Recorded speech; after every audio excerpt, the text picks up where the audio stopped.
안녕하세요. 남서방TV 남재현입니다.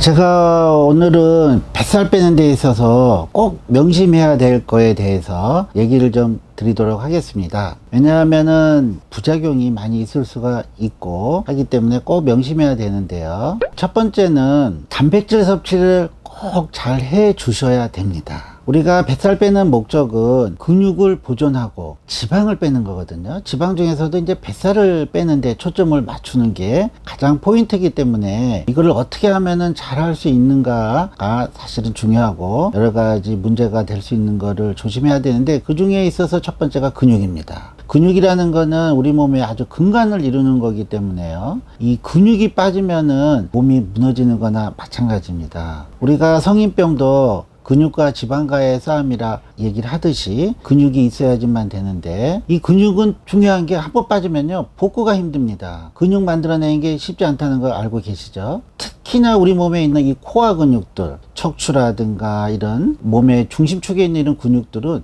운동해서 또 붙일 수 있는 것도 아닙니다. 그렇기 때문에 이 근육이 빠지지 않도록 해야 되는데, 그러기 위해서 첫 번째 중요한 거는 단백질 섭취를 언제나 충분히 해줘야 된다. 우리가 단백질이라는 거는 우리 몸에 하루에 한 120에서 한 150g 정도가 필요하다 해요. 근데 이제 세포도 떨어져 나가고 재흡수가 되기도 해서 재활용을 좀 합니다. 그런데 손톱이라든가 발톱이라든가 또는 위 점막이라든가 이런 것들은 떨어져 나가면 사실은 이제 배출이 되기 때문에 하루에 몸무게당 한 0.8에서 1g 정도, 60kg 기준으로 해서 한 50에서 60g 정도의 단백질을 꾸준히 섭취를 해줘야 된다 하거든요. 이런 게 섭취가 안 되면, 또 특히 뱃살 빼려고 이제 운동을 많이 동반을 하는데, 이럴 때 부족해지면 어떻게 갖다 써야 됩니다. 우리 근육에서 갖다 쓰는 겁니다. 그때 충분한 단백질이 들어와야지만 근육을 건드리지 않거든요. 그래서 수시로 단백질 섭취를 해줘야 된다. 왜? 단백질은 몸에 저장이 되지 않기 때문에 그때그때 보충을 해주는 게 가장 중요합니다.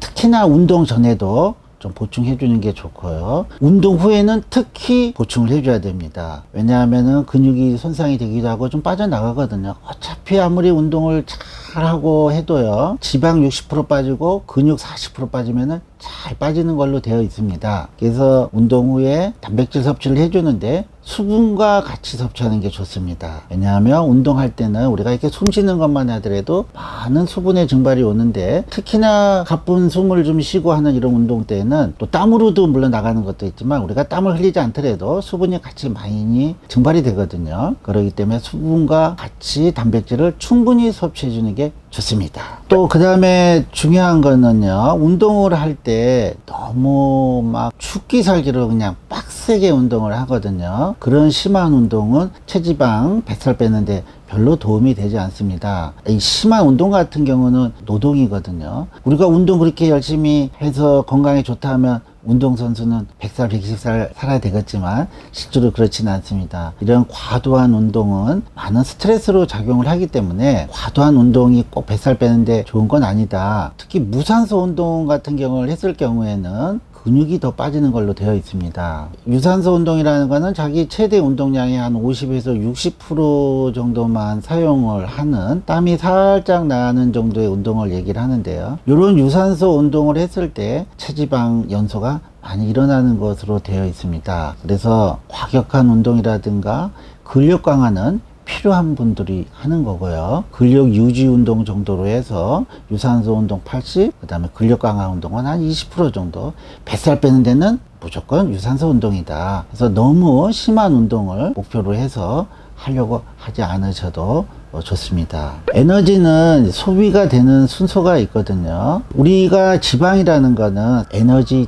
저장소의 역할을 하는 거지, 우리 활동에 있어서 에너지원으로 수시로 넣었다 뺐다 하는 그런 영양소가 아닙니다. 우리가 첫 번째는 사실은 탄수화물을 사용을 하는데요, 이 탄수화물은 우리 몸에 한 1kg 정도 저장이 되어 있다 해요. 간에 400g, 근육에 한 600g 정도, 이 당원이라는 형태로 저장이 되는데 수분을 3kg 정도 갖고 있어서 4kg 정도로 보고 있습니다. 그리고 단백질도 수분을 많이 갖고 있습니다. 지방은 수분이 거의 없습니다. 그래서 우리가 같이 1kg가 빠져도요, 만약에 탄수화물로 빠졌다 하면은 한 4kg가 빠지는 걸로 보시면 됩니다. 근육도 한 1kg가 빠졌다 하지만 실제로 체중은 4kg 정도가 빠지게 됩니다. 근데 지방은요 거의 1kg가 그냥 지방 1kg거든요. 그러면 칼로리로 따지면은요, 내가 지방 1kg를 뺐다 했을 때는 9,800칼로리입니다. 근데 탄수화물로 해서 1kg 빠졌다 하면은 탄수화물은 4,300칼로리인데 그 중에 4분의 1 정도니까 1,000칼로리밖에 안 빠진 겁니다. 단백질도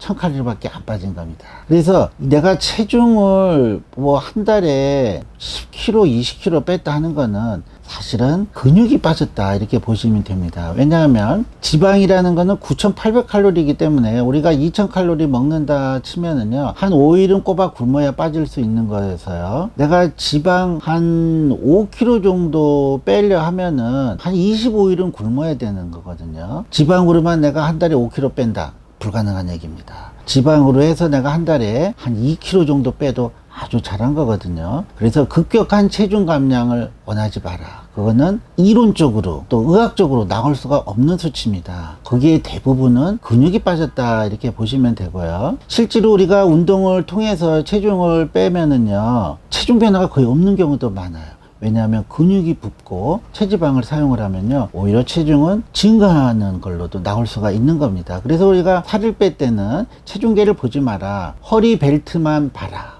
벨트가 한 눈곱 줄었다, 두 눈곱 줄었다로 평가를 하셔야지 체중으로 내가 몇 킬로가 빠졌는가는 중요한 수치가 아닙니다. 그래서 절대 급격한 체중 감량은 하시지 마라. 저는 일주일에 한 0.5kg 정도, 많아도 1kg는 넘지 않았으면 좋겠다. 근데 내가 1kg를 뺐다고 하더라도요, 한 달이면 4kg입니다. 10개월이면은 40kg입니다. 0.5kg만 일주일에 빼도 10개월이면 20kg입니다. 우리가 뱃살 빼고 살 빼는 거는 최소 1년 정도를 바라보면서 하는 거거든요. 그렇기 때문에 급격한 체중 감량은 100% 요요를 동반하고요, 근력 감소를 동반하기 때문에 절대 하시면 안 됩니다. 그 다음에 우리가 이제 뱃살 빼고 하면서 자칫 유혹에 빠지기 쉬운 게 복근, 가슴 근육, 이런 거를 참 연상하기 쉽고, 이 방송에서도 사실 저도 여러분들 촬영하셨는데, 뭐 나이 70이 됐는데도 뭐 근력이 엄청 좋으시고, 60 먹은 어머니도 그냥 아주 복근을 자랑하시고 하는데, 사실 이런 경우는 특별한 경우라고 생각을 하시고요. 우리가 이런 복근이나 도드라진 가슴 근육은 사실은 체지방이 적어져야 되는 거거든요. 우리가 이런 머슬 매니아 대회 또는 이런 운동 모델 이런 대회 같은 거를 보면은 체지방을 10%, 뭐 5%, 심지어는 뭐 체지방 제로를 만들었다, 뭐 이렇게까지 얘기를 하는데요, 이 일반인이 그렇게 하는 거는 쉽지 않습니다. 그래서 이런 경우에는 사실은 건강이 손상될 수가 있고요, 여성 같은 경우에도 벌써 체지방률이 많이 떨어지면 생리불순이 올 수 있고, 남성 같은 경우에도 정력 감퇴가 될 수도 있고, 오히려 더 피곤함을 느낄 수가 있기 때문에 복근, 가슴 근육은 생각도 하지 마시라 꼭 얘기 드리고 싶습니다. 그리고 이런 그 급격한 이 체지방 감소나 체중 감소가 또 문제가 되는 거는요, 나이가 들어 보이는데 문제가 있습니다.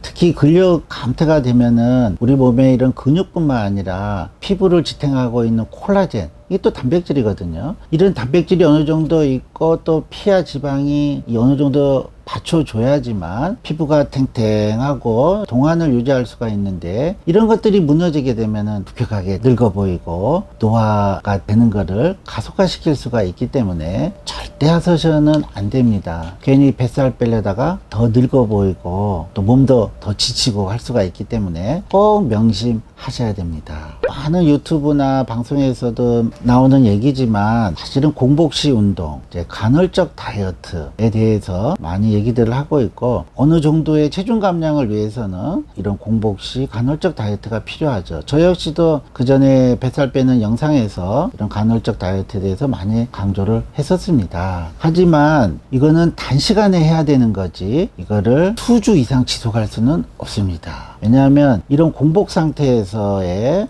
운동은 아까도 얘기했지만 근육을 소비하는 운동이 될 가능성이 많이 있습니다. 이런 상태에서 물론 탄수화물이 어느 정도 고갈이 돼야지만 그 다음에 근육이랑 그 다음에 이제 지방을 연소시키는 우리 몸의 이 대사의 변화가 오긴 하지만, 이게 이제 장시간 지속이 되면은 그래도 근육 소실이 많이 동반이 되기 때문에 오래 할 수는 없습니다. 이런 공복 상태에서 아무리 내가 운동이랑 동반해서 해도요, 좀 전에도 얘기했지만 근육이 한 30-40%는 빠집니다. 논문에 의해서도 체지방 60% 근육 40% 빠지는 감량이 가장 그래도 잘된 체중 감량이다라고 할 정도로 근육 감소가 동반이 되기 때문에 운동을 할 때는 좀 조심해서, 그리고 어느 기간을 정해놓고 단시간에 해야 된다, 이거를 계속해서 지속시킬 수는 없다, 꼭 명심하시고요. 그 다음에 제가 마지막으로 꼭 얘기 드리고 싶은 거는요, 어차피 체중 감량이 오기 위해서는 역시 칼로리 섭취, 영양분의 섭취가 이제 줄어드는 건데, 그때 우리가 꼭 보충해 줘야 될 거, 물론 단백질 얘기를 했지만 그 외에도 비타민이라든가 이런 거 보충이 중요하고요. 또 운동을 하고 이렇게 되면 활성산소가 많이 생기기 때문에 항산화제는 꼭 복용을 하셔야 됩니다. 그리고 이런 비타민 같은 거를 뭐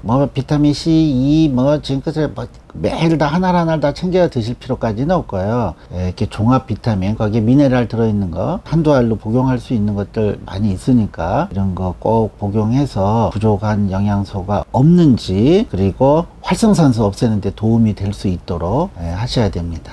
명심해야 될 거의 기본은 역시 근육을 보존하고 체지방만 어떻게 빼야 되겠다. 그리고 우리가 미용적인 이런 면을 강조하시면 안 되고 우리 몸이 건강해야 되는 거거든요. 그렇기 때문에 무리가 가지 않는 방향에서, 그리고 최소 1년은 바라보고 너무 성급하게 하지 마시고요. 건강하기 위해서 뱃살을 빼는 거지, 뱃살 빼면서 건강이 망가지면 안 되는 거거든요. 꼭 유념하시고 이런 다이어트 하는데 오늘 제 얘기가 도움이 됐으면 좋겠습니다. 감사합니다.